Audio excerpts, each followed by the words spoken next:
omo wngkha scholarship ni bunafer student certificate tei omo hai janjar scholarship ID o habui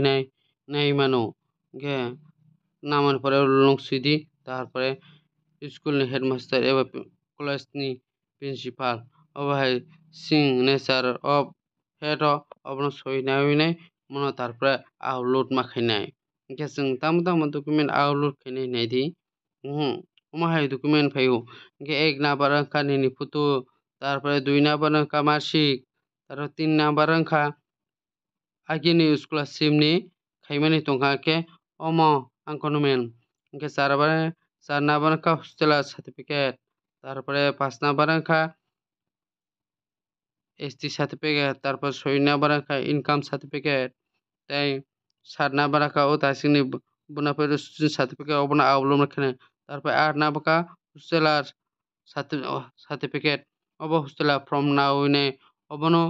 certificate wngkha obono nawui nai tarpore joto soi rok khaibai nai obo upload khainai je oro document nangmani oro joto no upload ma khainai hingke upload khaibai hingke tei document joto no original upload khailai di upload khainani pore khe final submit khailai di obo khaimani pore khe norog college o joma rwdi aswke no wngkha hingke norog jodi se full video nainai muchungkhe comment khailai di ani youtube o aswkhe ahang je sinijak siniya rok no nai je tiklai rwngno tiklai rwnai aswkno ani hambai.